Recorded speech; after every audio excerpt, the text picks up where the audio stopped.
Hi, I'm Janet Kurtz, Editor-in-Chief of Nfocus. And I'm Madeline Bradford, the Associate Editor of Nfocus. And we're back this week with another episode of In Good Company. Yes, and we have a lot to talk about today. But first, I'm really excited. We have some fashion news to talk about. So I reported this past week, in our sister publication, the Nashville Post, that AJ Capital Partners has announced new brands that are coming to the Wedgwood Village development, that area in Wedgwood, Houston, that is under construction but under a lot of development. It's very exciting. We've got a new Brunello Cucinelli that just opened a couple weeks ago in that development. And now we're going to have, and I know that a lot of people in Nashville are going to be very excited about this announcement. Yes. We have Zimmermann coming with its own standalone store, so we're very excited about that. The LA-based contemporary brand Staud is coming. The golf lifestyle brand Malbon is coming to this development, and this spring, those are all this summer. This spring, the sleepwear brand Eberjey is coming.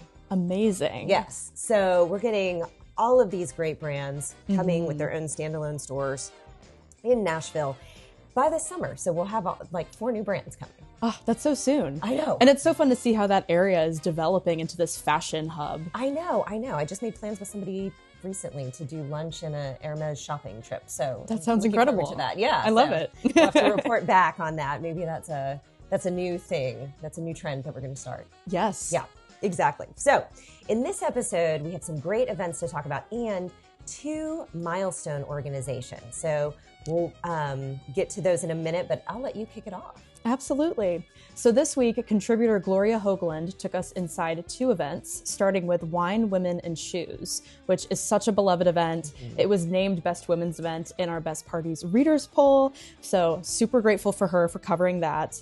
And the event raised over $850,000 to benefit YWCA's domestic violence services and brought in roughly 600 attendees spanning ages 21 to 80 plus. So it represented all kinds of generations, which was incredible. That's amazing. And according to Gloria, the Walls of Wine sold out in 90 minutes. So everyone was having a good time, clearly. Sounds like it. Yes. And perhaps the most impactful moment was when YWCA President and CEO Sharon Robertson thanked survivors of domestic violence, saying, "You are the teachers who show us how to do this work better every day," which I think is such a beautiful sentiment, and it really brings the mission home. Wow, that's amazing. And they do such incredible work. And so I'm so glad. And it sounds like that is such a successful event. Everyone has so much fun at that one. Yeah. Well, how can you not? Exactly. Wine, Women, and Shoes? Yeah. Sounds perfect. All of the 3 things that go great together. Yeah.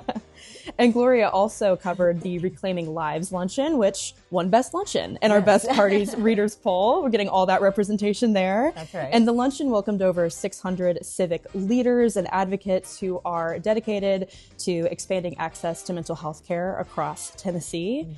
Very important cause.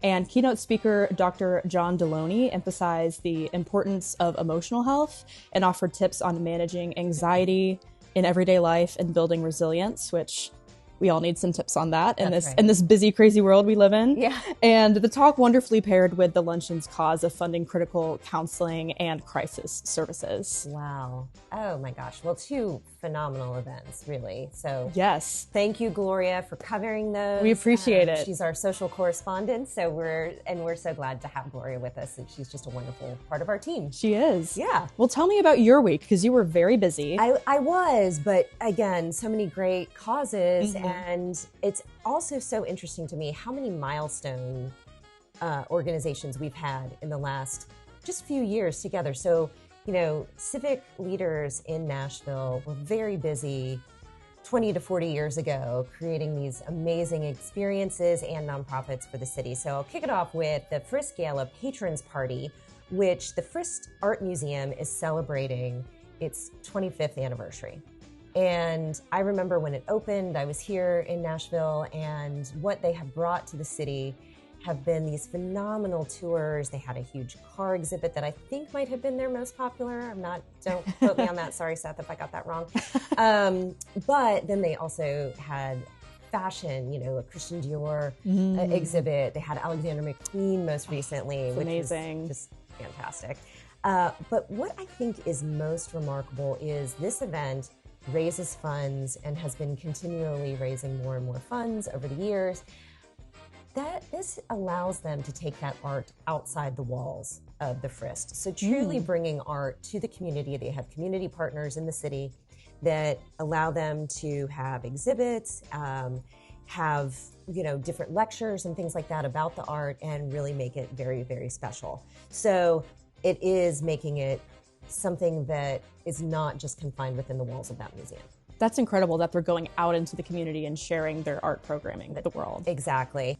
So the amazing thing about this evening was it was just such a beautiful event. The co-chairs were Karen Frist and her daughters-in-law, Ashley, Elizabeth, and Margaret. I love that. That really was very special.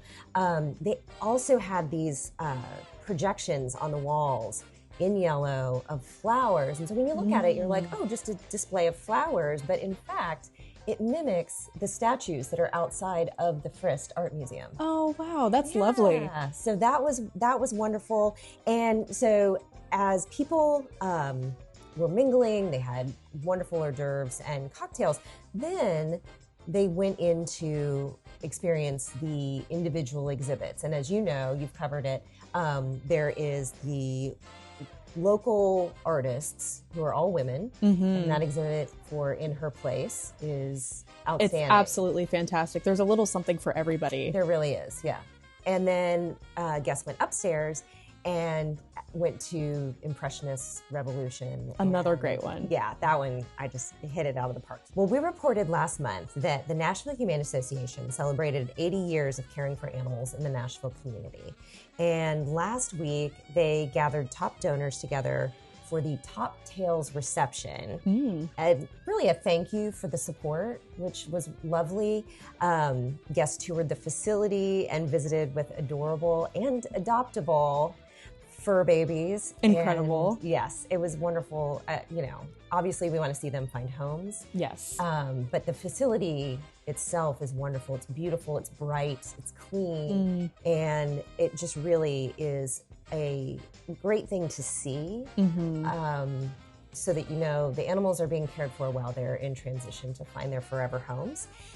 Honestly, it's hard to visit because at some point in your head, you just think about going to get your car and saying, all right, everybody in. Yeah. Everybody get in. So, I did not come home with another fur baby, but it was really fun. And they had this wall of dog tags there with top donors' names on them. Oh, that's sweet. It was a special touch. There was delicious food, and it was a fun way to spend a Friday.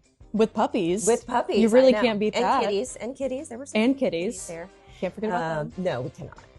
Well, the big event for the weekend was the TPAC Gala. And that sounds amazing. So I can't wait to hear some details. It really was. And wait until you hear about the special surprise. Okay. It's really cool. So this was the 45th anniversary of TPAC. So Martha Ingram really started rallying people in 1972, if you can believe that. It took her 8 years, but she made this public-private partnership where this performing arts company would use this state-owned building that they're in now. And, it's important to note that they are planning a move to the East Bank at some point, which is actually really kind of cool because their program for the evening was blueprints. Wow. So, I know. What a nice touch. I know. I really loved that. And it plays into something else. They asked all of the guests to wear blue for the Sapphire anniversary. Oh, I love that. And I'm telling you, people showed up. They did it. Nashville always does. I know. It was just spectacular. So here we were in the Four Seasons, which many people know has this beautiful view of the Cumberland River, but also cleverly has a view of the East Bank where you would envision the Performing Arts Center being. Well, that's perfect. I know. It was really, it's so smart and smart of TPAC to really do that. Christopher Henke was back as the Master of Ceremonies. We all love him. He does such a great job and does really important work around the country with nonprofits and consulting, but also acts as a Master of Ceremonies for their events. So it's very cool. one of the most special moments of the evening, it was really such a poignant part, was a spotlight on another nonprofit called Creative Vets. Creative Vets was started to empower veterans, and they use songwriting, visual arts, music, and creative art to help these veterans. Wow. Once they're back from these horrific experiences. Right. And what brought that mission home was there were 2 veterans who actually wrote and performed one of their pieces called America. And it was a beautiful song. First of all, they did such a phenomenal job with it.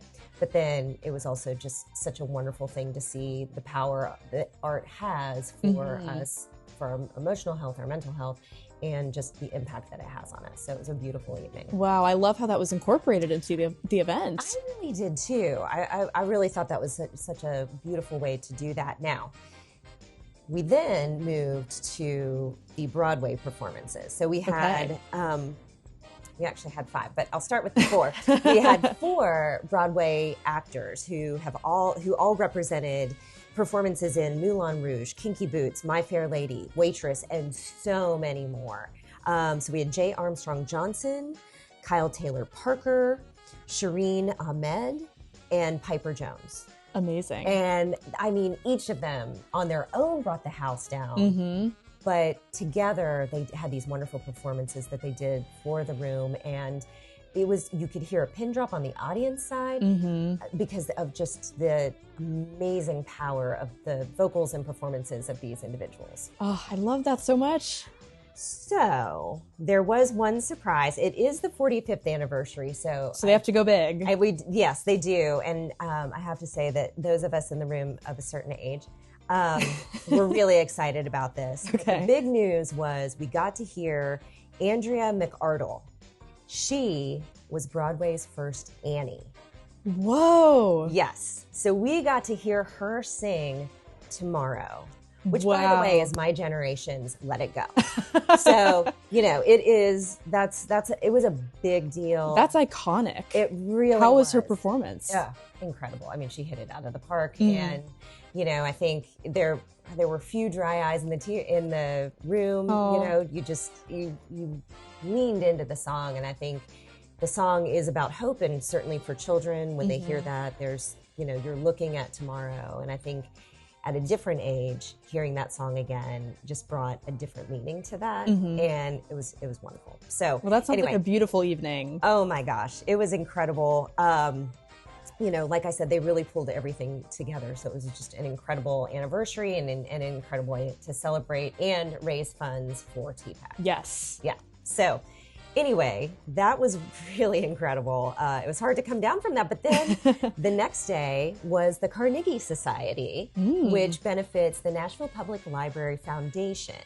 Now, the foundation was created to help fund the library in ways that Metro is not able to. Right. So the library obviously gets funding from Metro, but this enables other programming that they're able to do. And so the Carnegie Society is patrons of the foundation. That on Sunday night, they gathered at Harpeth Hall because it's still closed as of Sunday.